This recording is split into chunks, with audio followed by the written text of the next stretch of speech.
What's going on, you bunch of heathens? Today we are back with another PopoMedic video. It's been a while since I watched some of his shit, but always enjoy him. Now, I've heard the name Christopher Dorner before, but I actually don't know anything about him. So, here we are. This should be pretty interesting.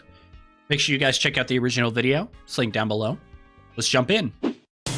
Tuesday, February 12th, 2013. In the streets of Los Angeles, a disgruntled former LAPD officer ignites a brutal 9-day campaign of vengeance, vowing to kill any and all police officers throughout Southern California, declaring an open war on law enforcement and their families. Armed with a Chris Vector submachine gun and a military background, the gunman ambushed officers from county to county, triggering one of the largest manhunts. Wait. Homie had a Vector? That's a weird gun to choose to go on to do this with. Like, what the fuck? Oh, I just realized I'm still in the middle of the screen. Whoops. Sorry about that.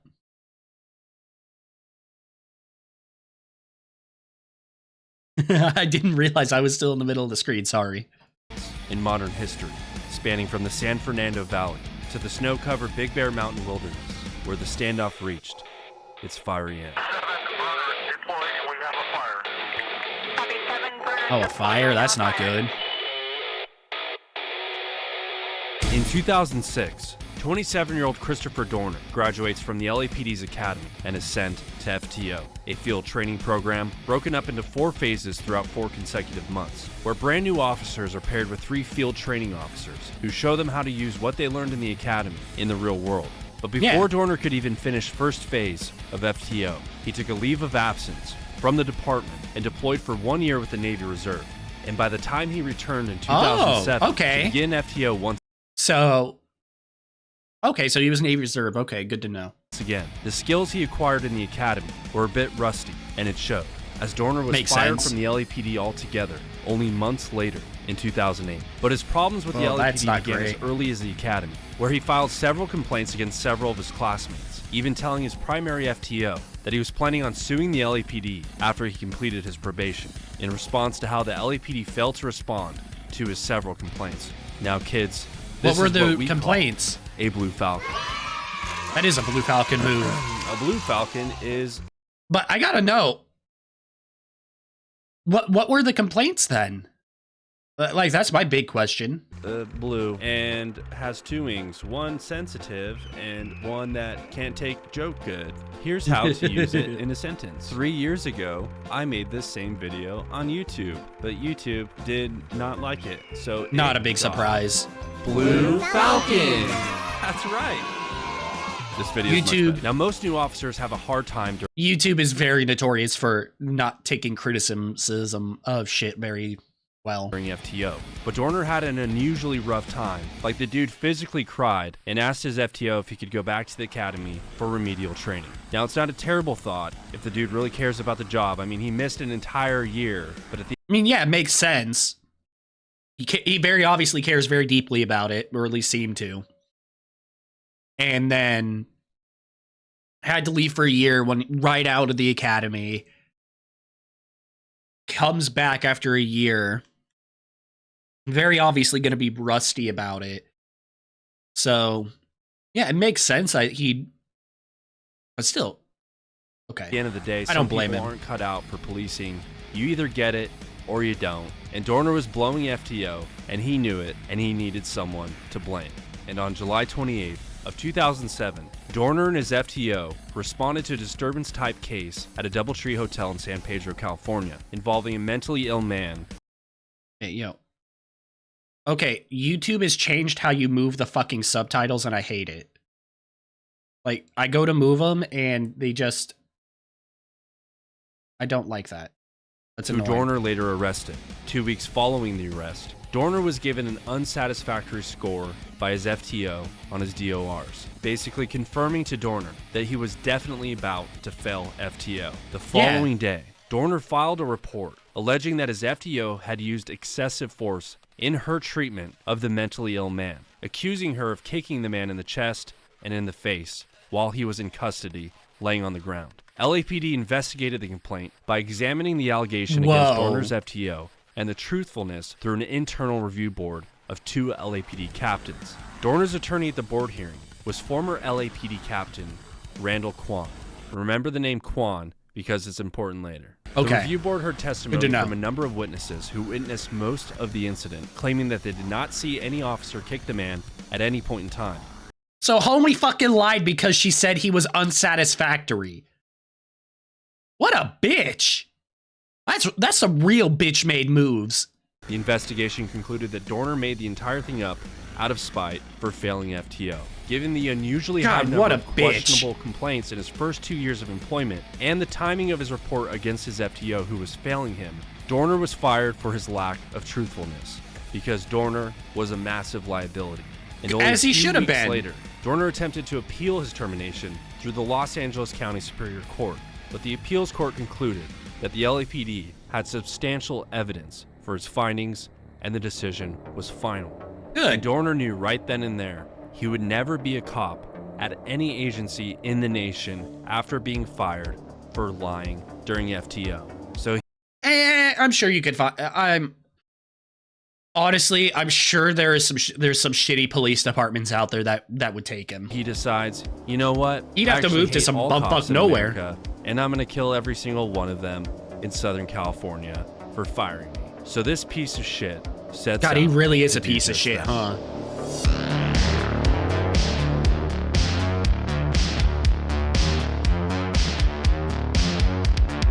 On February 1st, a mysterious package arrives to Anderson Cooper, containing a DVD of Dorner explaining the problems he faced with the LAPD, accompanied by a bullet-riddled LAPD challenge coin with 1 minute of angle written on the back. But before we get into Dorner's mission, just a quick word from the sponsor of today's video, okay. Aura. Aura.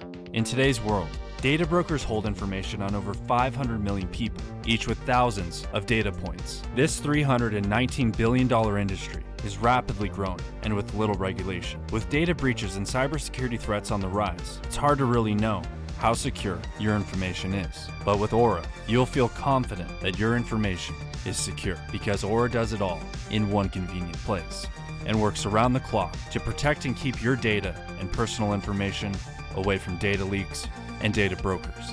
And by automatically opting out of data broker lists, Aura has significantly reduced the number of robocalls that I receive, giving me a peace of mind and helping secure my information. But that's not all they do. Aura provides comprehensive music choice is always such a bop with him. Software, a VPN for secure browsing, secure password management, identity theft insurance, and even credit monitoring, all in one single app. You don't need to manage multiple subscriptions to multiple apps on your phone. Aura consolidates everything you need into one convenient platform, saving you time, money, and storage.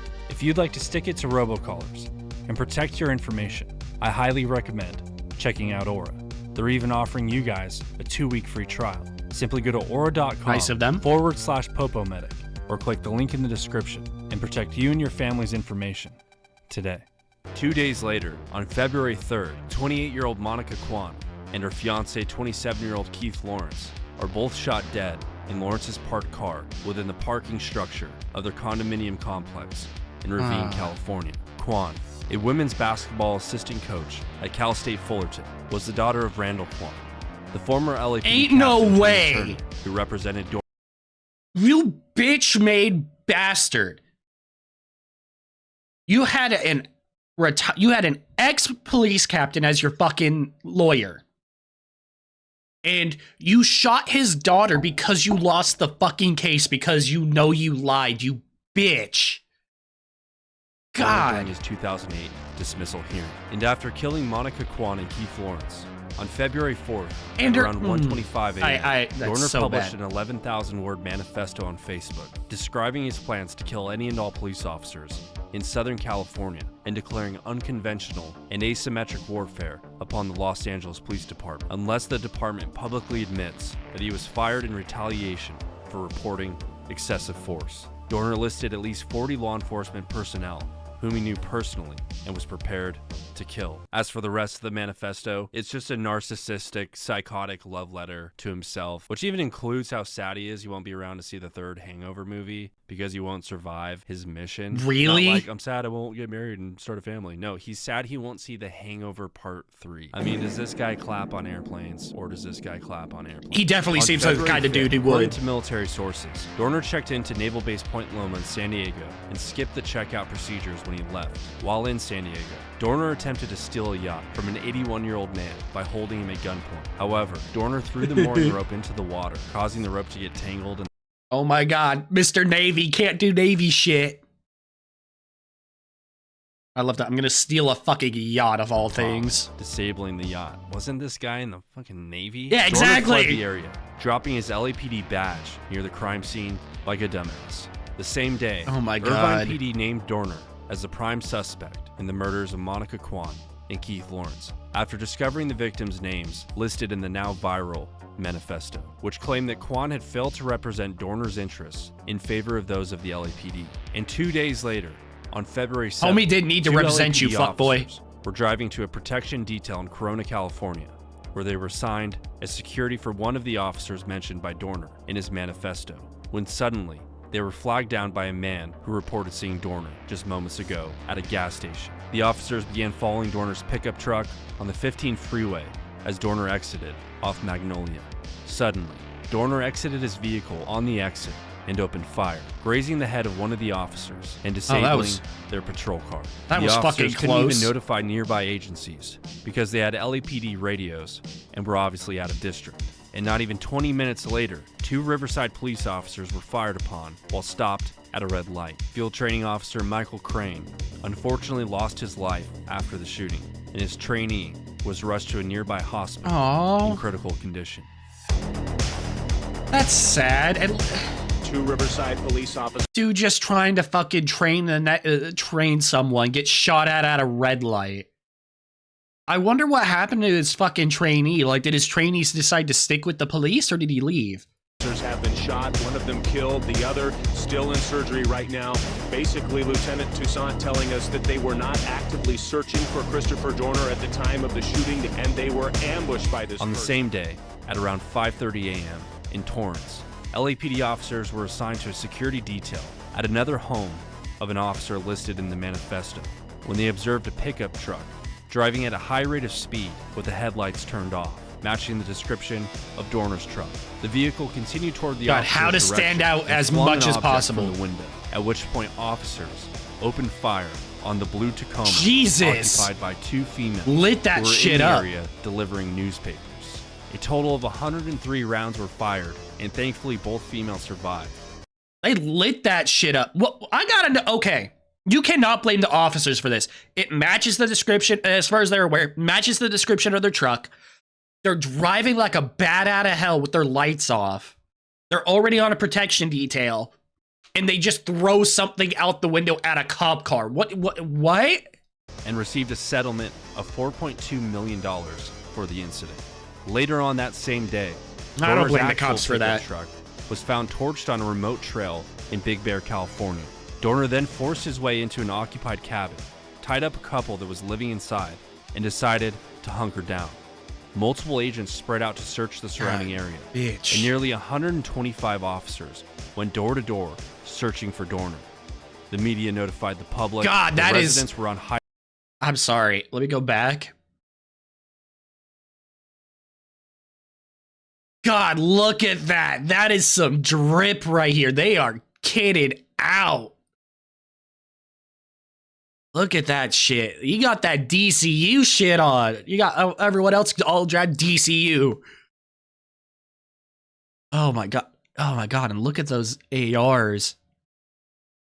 I can't tell. I think that's a scope on it. They have ACOGs, I think. Dorner. The media notified the public. The residents were on high alert, and Bear Valley school districts went on lockdown. By February 12th, As they should at this police point. raided a hotel in Tijuana, Mexico, based on a tip that Dorner had possibly crossed the border. On the same day, authorities also discovered surveillance footage of Dorner purchasing scuba gear at a sporting goods store in Torrance. The leads were all over the place, crossing cities, counties, countries, God, homies all over the agencies, place. you name it. Southern California was on pins and needles. Even my own dad, who was working for Ontario Police Department at the time, was assigned as the incident commander for the funeral of Officer Crane due to the high risk of a possible attack at the funeral. Dorner used Damn, these that's terror tactics insane. well That his dad was in charge. Damn.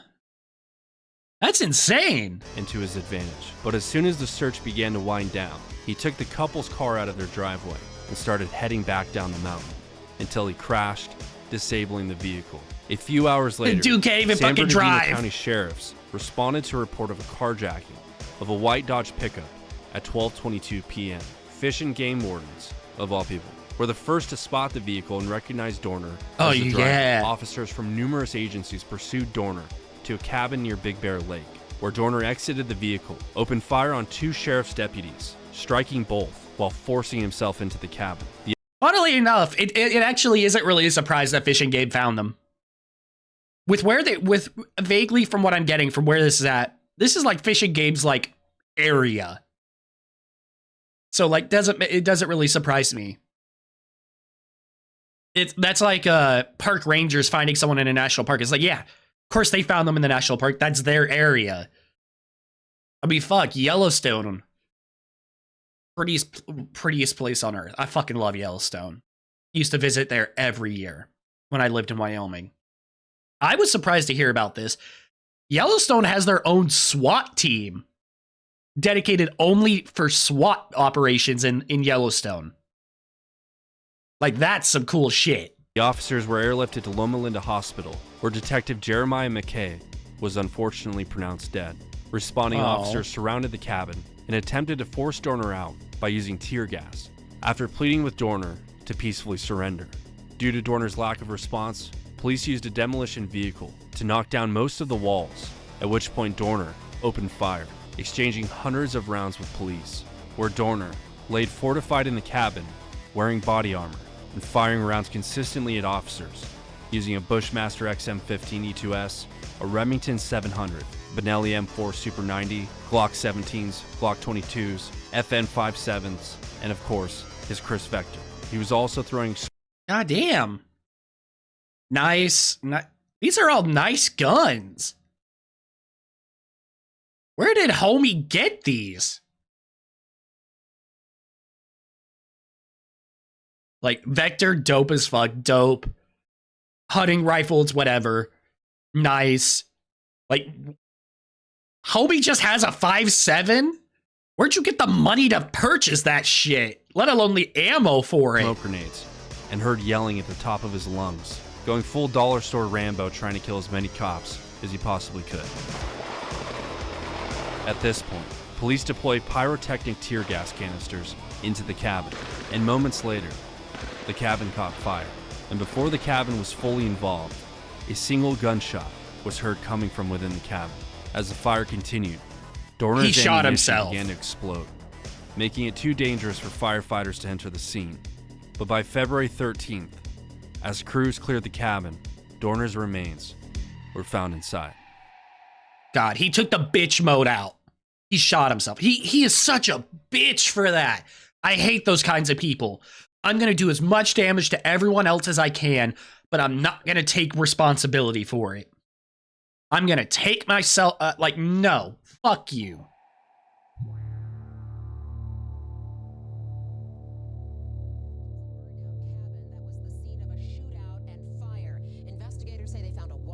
Christopher Dorner's driver's license in the rubble. Dorner is the former Los Angeles police officer suspected of killing a young couple and 2 law enforcement officers. 2 other officers are recovering from their wounds. On February 14th, medical examiners confirmed, during an autopsy using dental records, that the body found within the basement of the burned cabin was 100% Christopher Dorner's, and that Dorner had died from a single self-inflicted gunshot wound to the head. Bitch. Dorner saw himself as a warrior against injustice, yet his actions were steeped in the very brutality he claimed to oppose. And while institutions often breed the very forces... Dude is very... Oh, I'm gonna kill every cop in Southern California. Dude. ...that seek to destroy them. Sucked at what he was trying to do. The actions of those who turned violence upon the innocent. There are plenty of conspiracy theories suggesting that officers in dispatch conspired to deliberately burn down the cabin as some part of some sinister plot. What plot? Burners deployed and we have a fire. Copy, 7 burners deployed and we have a fire. The reality is that pyrotechnic tear gas, commonly referred to as burners, generates extreme heat and can inadvertently Really? People really think this was some kind of plot because they called it burners? With how simple it was, you really think they just... people are start idiots. fires. While there's debate over whether law enforcement intentionally or recklessly deployed these canisters, knowing they could ignite the... I'm sorry. Were we or were we not just in a big-ass fucking shootout with this man? Tell me that. Like, what do you mean? Focusing on this controversy is a cheap distraction from the ruthless campaign of murder, ambushes, and Yeah, terror that people are, that shattered are families ignoring and this shit on trailed purpose. devastation They have to be. across Southern California.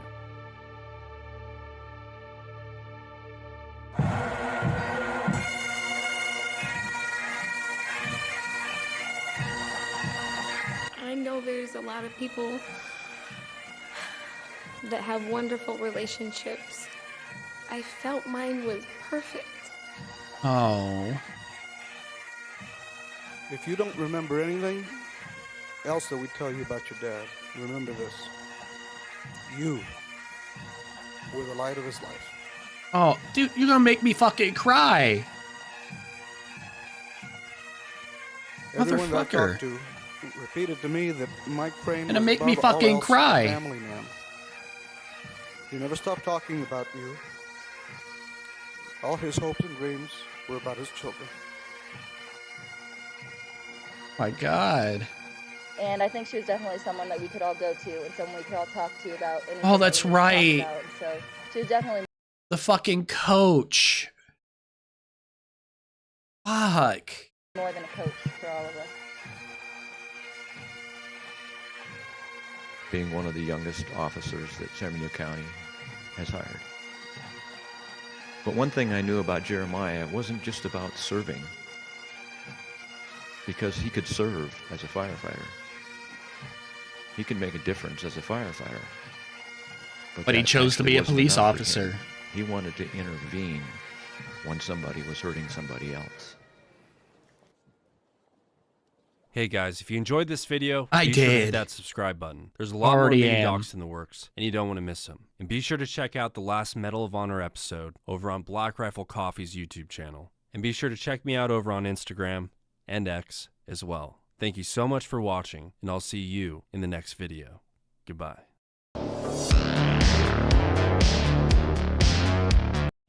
Well, shit. I know who he is now. That was a really good video. Make sure you guys go and support PopoMedic. He definitely deserves it. Like, comment, subscribe, and until next time, take care of yourselves. See ya.